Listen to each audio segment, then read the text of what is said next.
It was a checkmate for the Netherlands last night. You see what I did there? They were knocked out by the Czech Republic. It's the shock result of the tournament so far. Hello and welcome to Gulf News Kicking Back. I'm Imran and I'm joined by my regular guests, Shamsir and Sahil, to discuss yesterday's last 16 Euro 2020 games. But before we do, some transfer rumours to bring you. Man City may turn their attention to Barcelona and France forward Antoine Griezmann as an alternative to Tottenham's Harry Kane. That'll be interesting if he goes there. Inter Milan's Romelu Lukaku has ruled out a Premier League return, and the Belgium striker is tipped to move to Bayern Munich. And that's because Liverpool are interested in signing Munich's forward Kingsley Coman. So plenty of moving and shaking going on. All right, let's get to the action. And it was a checkmate for the Netherlands last night. You see what I did there? They were knocked out by the Czech Republic. It's the shock result of the tournament so far. But the game really changed when Matthijs de Ligt was sent off in the second half for handball. From then on, the Netherlands were on the back foot. And goals from Thomas Hollesch and Patrick Schick did the trick. I'm on a roll here. But overall, it looked like the Netherlands lacked intensity. They lacked aggression. They ran out of ideas. Often when a team goes down to 10 men, you see them, play really well. They're harder to beat. But when they went down to 10, Frank de Boer, he didn't have any answers, did he? Well, he's Frank de Boer, isn't he? I mean, he's not exactly done his reputation any good because of he had his time at Crystal Palace. He went down as the worst Premier League manager of all time. I don't think it was as much his fault yesterday, other than the fact that the Netherlands didn't really have that much strength and depth. I don't know whether with de Ligt it was a bit of immaturity or just a panic, but he just intentionally scooped the ball away. The referee missed it. He saw it as a handball, and then they went to VAR and they saw the intentional handball, and then the yellow became a red. And they just fell apart after that. I mean, but that's not to take away anything from the Czech Republic. They've shown from game one that they really mean business. Nobody really gave them much of a chance in this tournament, but now they're in the quarterfinals, and goodness knows how far they might go now, because they've got their tails up. Schick is scoring for fun, and again they've got a good solid unit there. But bye-bye Netherlands, and go and try again. Yeah, I'm pretty happy with that call from me yesterday about the Czech win.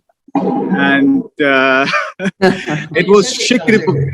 It was Czech Republic yesterday, man. It was brilliant from these guys. You know what happened for Dutch yesterday? You know, they lacked a leader on and off the pitch. Yeah. See, when you're down to 10 men, you know, you need to have someone on the pitch to say that, guys, this is not the end. You know, we have still got a chance. You know, if we are going down, we have to go down with a fight. And off the pitch, they didn't have any proper manager who could say to the boys, okay, guys, calm down, cool down. This is the situation. We can tackle it. But in absolute contrast, he didn't know what he was doing. You know, we know how Frank de Boer is. He's a clueless manager. You know, he instead of getting a defender on, he went with the same formation and he put on another left wing back in Promise, and he moved Van Aanholt in the center defense area, which he's not very comfortable with. It was not good enough from Frank de Boer. And even their big players like Wijnaldum and Depay, they were all absolutely horrible, especially after they went down to 10 men. Wijnaldum actually completed just 10 passes in the whole game, and Dutch didn't even have a shot on target. Even before the red card, you know, they looked helpless, and Czech were like controlling them. You remember, like in the first game, or after the first game, I told that any good decent side can, you know, just crowd them apart in transition. You know, that's what actually happened. Even forget about the transition. They were struggling to counter the crosses and everything that was coming into the box, and set piece defending was absolutely horrible. And you would wonder, when you lose a player like de Ligt, you have to bring in a defender who's good enough to control or defend the crosses. But he instead brought in Promise, who is not good enough for that. And you moved the Daley Blind into the center of the center defense. Was not good enough, man. For Dutch, you know, the manager was absolutely horrible, and they lacked a leader on and off the pitch. Sahil, the manager to blame yesterday? I mean, I don't want to blame the manager. De Ligt himself said, it is his fault. It was a stupid handball. He shouldn't have done that. It's just unacceptable from a player from that high quality. We all know how highly rated Matthias de Ligt is, right? And the Dutch, before that red card, Donny Malen missed the golden opportunity to score. How did he not get past the keeper? Only he himself will know, because he should have scored that, like, really. But you know what? Red card or no red card, Czech Republic scored 2 good goals. Credit to them. And I'm very happy for them. The Dutch played poor and they deserve to go out. And I think this was Jorginho Wijnaldum's worst game in a Netherlands shirt. Yeah, he's been really good up till now. He's had 3 really good games. I mean, look, the Netherlands have showed their attacking quality all throughout the tournament. We know how good they can be, especially with the wing backs, Dumfries and Van Aanholt. But yeah, he was moved into the centre back position. I mean, yeah, Sahil, you mentioned that huge chance Marlon had. He raced through one-on-one with the goalkeeper. I mean, look, if that goes in, it may well have changed the whole outcome of the game. This is the first Netherlands have actually been behind in the tournament, but they were clueless, actually. They just couldn't get back into it. Yeah, I think it's just what we said going into the last 16 is one bad day at the office is just going to cost you now. One incident like that, and that's exactly that incident, because he had that great chance, as you said. If that gone in, the confidence would have been there. Wijnaldum would have turned up, Blind would have turned up, and then they would have gone on and they would have won. But that split second, the confidence goes all of a sudden up the other end. And it's an entirely different story, and it just shows you in the knockout stages how quickly things can change like that. And it just wasn't their day. And as we said, and Shamshir's obviously a big fan of Frank de Boer's with the way that he was speaking about him there. They really need to make a change there, because somebody like Ronald Koeman would not have accepted that, and he would have really got them knuckled down, and they would have really pressed after that. Obviously, he moved on to Barcelona, and they had to find a stopgap, and that is what he is, a stopgap, and they'll need to get somebody stronger than De Boer in if they want to try and compete at these tournaments. Yeah. How good was Holeš, Schick, Souček, Kufal, Kalas, all of them? It was a really good performance from the Czech Republic yesterday, wasn't it? Absolutely. They knew what they were doing. Like they knew they had come up with a plan and they executed it brilliantly, man. Especially in the midfield, the taller boys. Souček had a wonderful game. Nobody talks about that because he does that, silently. It was a brilliant game. He had a header in the first half. He could have scored. Czech Republic were making chances even in the first half. It was not the game that they took control after the red card. They were actually in the game. They were making chances.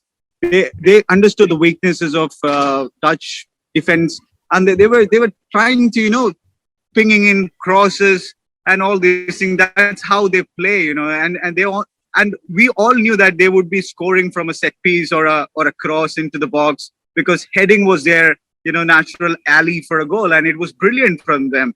And you have to give them credit. But why, Sahil, I was mentioning Frank de Boer.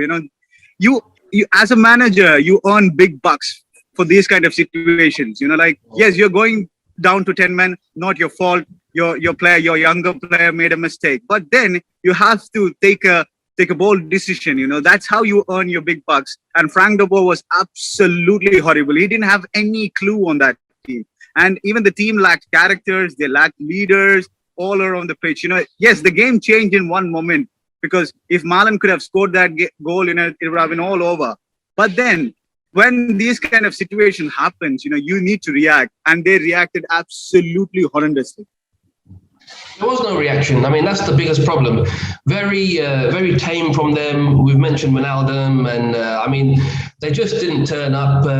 But again, credit to the Czech Republic. They played really well. And now Schick's got, I think he's got 4 goals. He's 1 behind from Ronaldo, who's got 5. Obviously, they've progressed now. He'll probably fancy his chances of getting that golden boot, won't he? He's been playing really well. And his goal yesterday, what a lovely, neat finish. Left foot, first time, bottom corner. That's a tremendous striker's finish, wasn't it? Yeah, surely. He's shown it now every game. So from the start to Scotland and now till here, But he's been only Schick. Yeah, he may have scored 4 goals, but like I wanted to mention Thomas Soucek. This guy, I'm a huge fan of this guy. He's coming back from an unbelievable season in the Premier League with also the right back Kufal. These guys have done the dirty work for Czech Republic. Yes, even though after the red card they were all organized. Sometimes after red card, you just go attacking and you forget what's happening in the back. So I got to give credit to all the Czech Republic players. But yeah, definitely now Schick will have the confidence. And I think if England beat Germany, do England play Czech Republic? I need to see that next round draw, but I think they might do. I think they might. Czech are going to play Denmark. All right. Denmark in the quarterfinals. Yeah, that's the one. But yeah, no, they're playing really well. So yeah, the Czech Republic will play Denmark in the quarterfinals. Let's move on to the other game last night, and it was a moment of class from Torgan Hazard as holders Portugal were knocked out by Belgium. The wingers, 25-yard volley, not volley, I mean, it's a lovely drive, bent it, is a superb effort. But honestly, the keeper's got to be looking at that. I think he was at fault. He was rooted to the spot. He was flat-footed. Had he been a yard or two off his line, he may well have saved that. But that was the only goal of the game. But Portugal did have a lot of chances. Jota scuffed his shot in the first half. Should have done better there. Diaz had a header saved. They hit the post from Guerrero as well. But Belgium held on, and that means they're going to be playing Italy in the quarterfinal. What did you make of that game? Yeah, I think it was they set up an absolute cracker of that quarter final. Had the draw been a bit different, that could have been your final. To see these two going in, it's a bit of a shame that they're meeting so early, but it's going to be a tantalising match. Belgium, I don't think they ever looked in danger. I think that they kept Portugal at arm's length, and then they struck the killer blow. But as soon as they saw that opportunity, Torgan Hazard's been having a great tournament. And him and his brother are both doing very well. Again, it's all about team unity and the way that they all connect across the field. From the back to front, everybody is playing their part. And again, there's so many unsung heroes in those teams, the people that just quietly go about their job and let the Hazards and the likes grab the headlines. But yeah, no, as I said at the start, I really fancy Belgium to go all the way, and I think that was another solid performance. To dispatch Cristiano Ronaldo as well, who's been on fire this tournament, as he's been a man on the mission.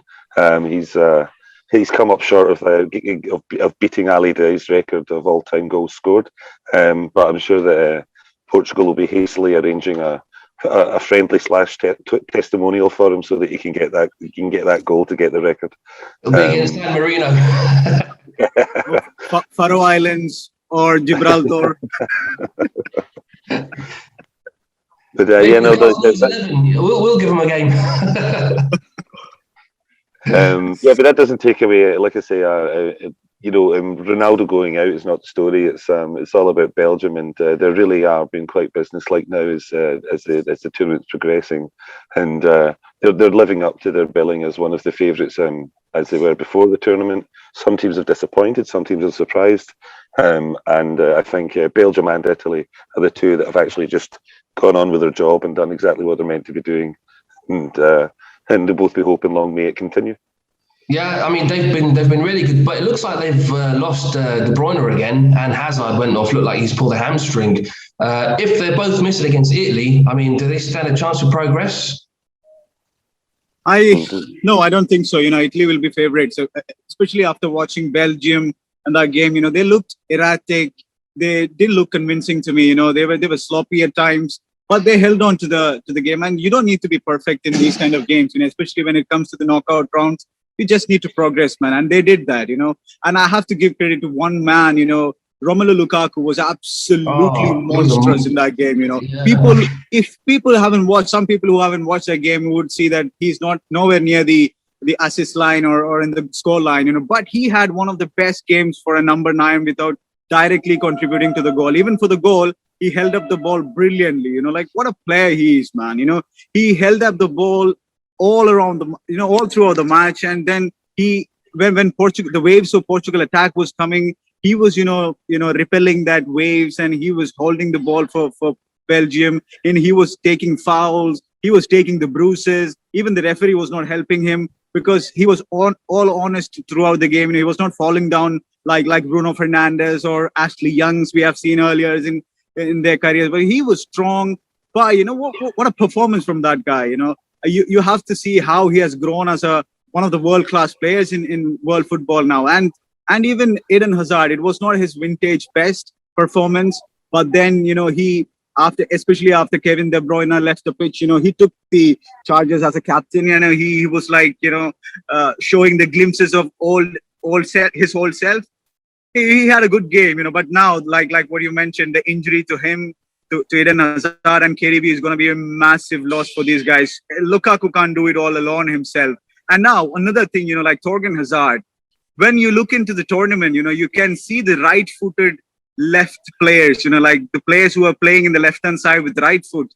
It's the tournament for them. You can see Male in Denmark. You can see Spinazzola at Italy. You can see Thorgan Hazard. All these guys, they are right-footed who are playing in the left and, cutting inside and scoring those kind of goals is absolutely brilliant to watch.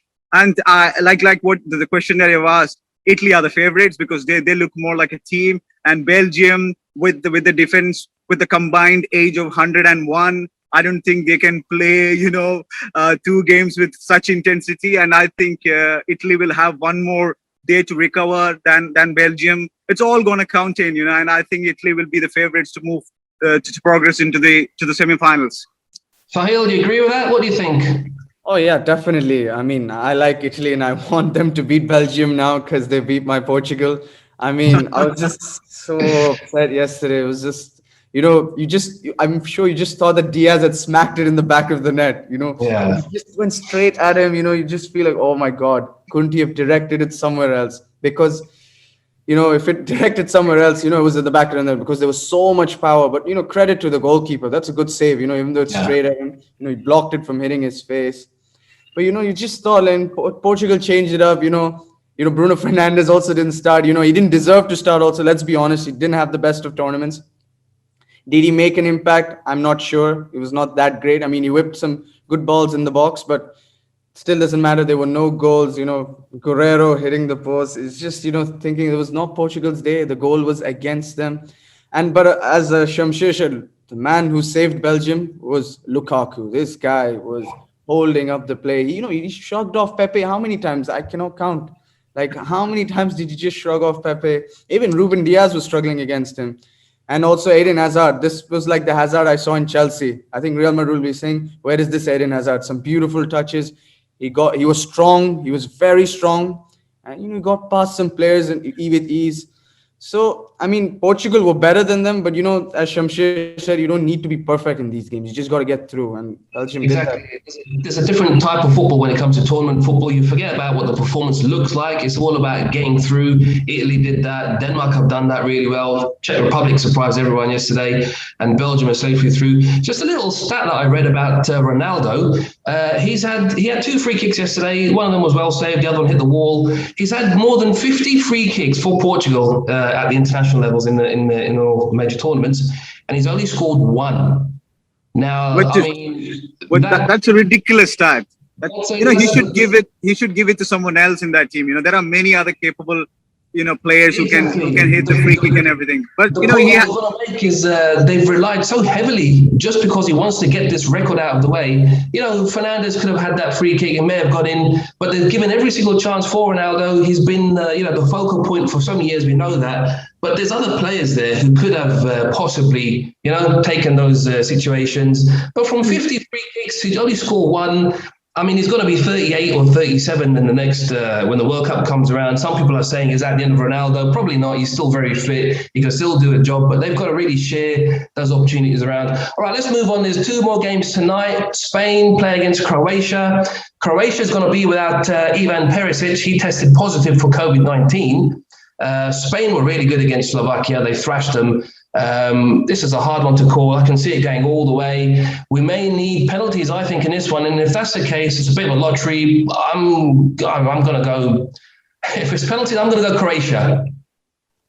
Interesting. I think that maybe Croatia they've had their game of the tournament now, the way that they really stepped up in that last group game to qualify.